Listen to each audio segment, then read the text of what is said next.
ہوتی کیسے ہے؟ جنہوں نے جنازے میں شریک ہونا ان کو بھی پتہ ہونا چاہیے کہ جنازہ کس انداز پر ادا ہوتا ہے۔ آپ غور کریں، آج کے جدید دور کے اندر بھی دنیا کی تعلیم حاصل کر لی لیکن بچے کو جنازے کی دعا نہیں آتی۔ یہ باپ ساری زندگی کمائی کرتا ہے۔ مجھے یاد آیا مولا مرتضیٰ شیر خدا کرم اللہ تعالی وجہ الکریم ایک قبرستان میں گئے، یہ عراق کی بات ہے۔ آپ نے قبر والوں کو سلام کے بعد فرمایا، تم بتاؤ گے کہ تمہارے ساتھ کیا ہوا یا ہم بتائیں کہ تمہارے بعد تمہارے وارثوں نے کیا کیا؟ مرتضیٰ نے یہ بات کہی تو ایک قبر سے دردناک آواز آئی، کہا امیر المومنین زندگی کے بعد قبروں میں کوئی سکون نہیں پایا۔ قبر کی گرمی نے پگھلا دیا، یہاں کی حبس نے تباہ کر دیا، آنکھیں پگھل کے رخساروں پہ آ گئیں، سر کے بال جھڑ گئے، وجود کے اعضاء ٹوٹ گئے اور ہمارے جسم قبروں کی مٹی کی خوراک بن گئے، جو بچ گیا وہ کیڑوں نے کھا لیا۔ اب آپ بتائیں کہ ہمارے بعد ہمارے گھر والوں کا کیا ہوا؟ ایک لائن ہے، ذرا جاگ کے سننا بڑے غور کے ساتھ۔ یہ آپ نے اڑتے ہوئے ڈرون کو نہیں دیکھنا، اب تو یہ نئی چیز نہیں ہے، اب تو مدتیں ہو گئی ہیں، تو میری طرف دھیان کرو۔ مولا مرتضیٰ نے فرمایا تمہارے بعد یہ ہوا ہے کہ تمہاری بیویوں نے عدتوں کے بعد دوسری شادیاں کر لیں اور جو تم نے مال کمایا تھا وہ تمہارے وارثوں نے آپس میں بانٹ لیا اور وہ تمہاری کمائی پہ راج کر رہے ہیں اور اپنے کمائے ہوئے مال کا حساب تمہیں دینا پڑ رہا۔ بات کی سمجھ آئیے؟ تو خدا کے لیے یہ تفریق چھوڑ دو کہ مدرسے کی تعلیم صرف اور صرف تقریر والے کے لیے، جنازے والے کے لیے یا عید پڑھانے والے کے لیے ہے۔ یہ عید پڑھنے والے کے لیے بھی ہے، جنازہ پڑھنے والے کے لیے بھی ہے اور نماز پڑھنے والے کے لیے بھی ہے۔ اب ہمارے ہاں کیا ہوتا ہے؟ کمائی کر کے دی، حلال حرام کا فرق اٹھ گیا، رشوت بھی چلی، ملاوٹ بھی چلی، سود بھی چلا، کم تولنا کم ناپنا بھی چلا، اور کمائی کر کے پیچھے زمینیں، جائیدادیں، پلازے اور گاڑیاں چھوڑے۔ اور حال یہ ہے، امام محمد غزالی رحمۃ اللہ علیہ نے اپنے دور میں لکھا کہ میرے دور میں جب جنازے جاتے ہیں تو لوگ جنازوں کے اندر یہ سوال پوچھتے ہیں کہ یہ جو بندہ ہے پیچھے کیا چھوڑ کر گیا ہے، تو آگے سے لوگ اس کی جائیدادوں کی تفصیل بتاتے ہیں۔ امام غزالی رحمت فرماتے ہیں اس جنازے میں تو یہ سوال نہیں ہونا چاہیے کہ کیا چھوڑ کر گیا ہے، سوال تو یہ ہونا چاہیے کہ لے کر کیا گیا ہے۔ جاگ رہے ہو؟ بات کی سمجھ آ رہی ہے؟ آپ پھر مزید اس پہ غور کریں۔ کر رہا تھا کہ اب ہمارے ہاں آج بھی مروج ہے، کیا شہر کیا دیہات، جب قبر کی پہلی رات آتی ہے تو قبر کی پہلی رات پر مدرسے کے طلباء کے لیے یہ ذمہ داری ہوتی ہے کہ آپ آ جائیں اور شبینہ پڑھیں۔ شبینہ پڑھنا بھی اچھا، مدرسے کے طلباء کو وہ بلانا برا نہیں، پر میرا آپ سے یہ سوال ہے کیا پہلی رات اس اولاد کا حق نہیں جس کے لیے باپ کماتا رہا؟ سوال سمجھ میں آیا کہ کوئی نہیں آیا؟ اس کا حق نہیں ہے۔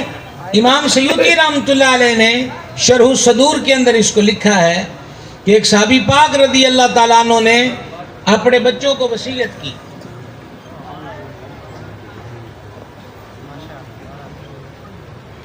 بس تشریف رکھیں پلیز، آپ مہربانی کریں، درویش ہوتے ہیں، ان سے کیا الجھنا ہے؟ سبحان اللہ، تھوڑا دھیان ہے کہ کوئی نہیں؟ بس سبحان اللہ کہہ کے ٹال دیو، میں دھیان دا پوچھتا ہے۔ تو بات کی سمجھ آ رہی ہے؟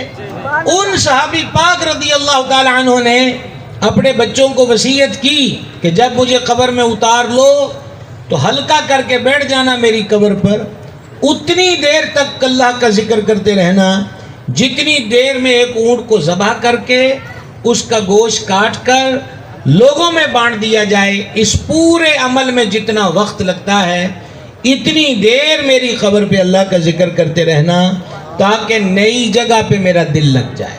سبحان اللہ سبحان اللہ۔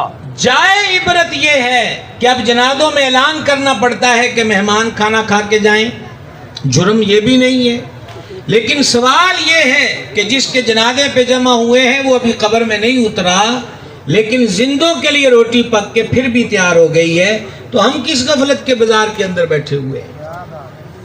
مدرسے کے بچے سردی ہو یا گرمی، وہ رات کو ہمارے عزیز کی قبر پہ ساری رات قرآن پڑھیں گے، اور اگر استاد نہیں بھیجیں گے تو ہمارا رد عمل کیا ہوگا کہ ایسی دانے نہیں دینے، کھلا نہیں دینیاں، زکوٰۃ نہیں دینی۔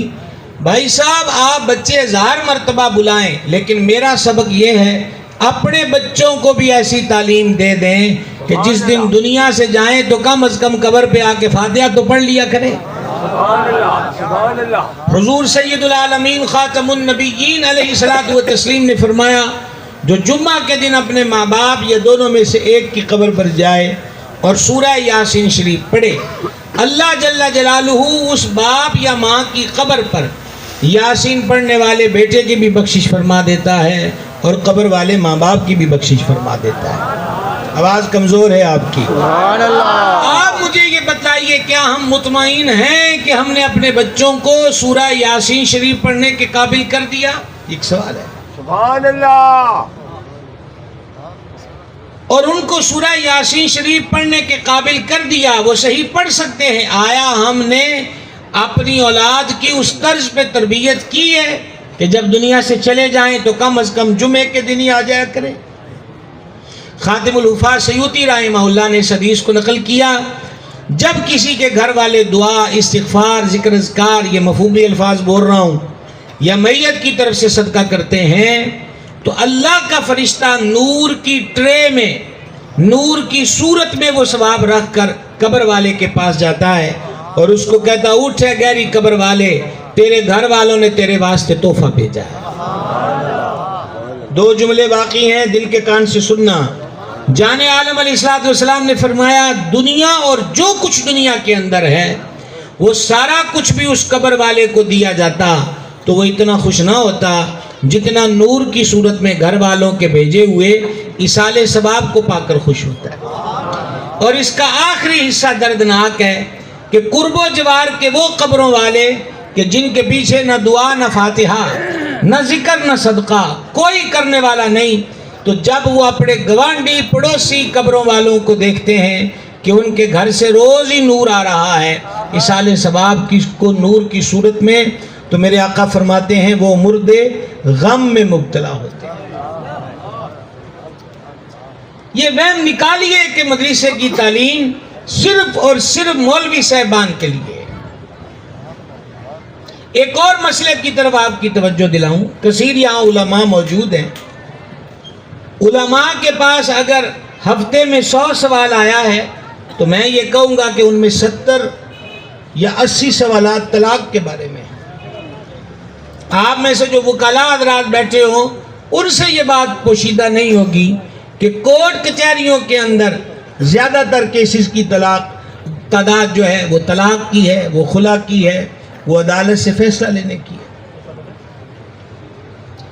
اور تیسری طرف ہمارے معاشرے کے اندر یہ ہو رہا ہے کہ 3 طلاقوں کے بعد بھی برادری ازم پر یا پنچایت کی صورت میں ان کو رجوع کا اور صلح کا فتویٰ دیا جا رہا ہے۔ عرض یہ کرنا چاہتا ہوں، قرآن مجید میں، یہ قرآن جو مدارس دینیہ میں پڑھایا جاتا ہے، اس قرآن کے اندر ایک سورت ہے جس کا نام سورہ طلاق ہے۔ کیا نام ہے سورت کا؟ بولیے گا ذرا۔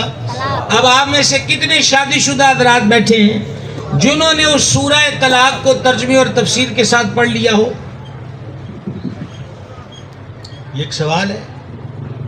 اور پھر صرف اسی سورہ کے اندر نہیں، دیگر قرآنی آیات کے اندر بھی اللہ تبارک و تعالی نے طلاق کے احکام کو، اس کے بہتر طریقے کو، طلاق کے بعد اس عورت سے ریلیٹڈ حقوق کو قرآن کریم کے اندر بیان فرمایا۔ احادیث مبارکہ میں پورے چیپٹر ہیں، ابواب ہیں کتاب الطلاق کے نام سے۔ تو جب ہم پڑھتے نہیں تو نتیجہ کیا نکلتا ہے؟ یکدم دینی بھی 3 طلاقیں ہیں، اور پھر جب جا کر مفتی صاحب کے سامنے بیٹھنا ہے تو اس کو کہنا جی کہ مجھے تو پتہ ہی نہیں تھا کہ 3 سے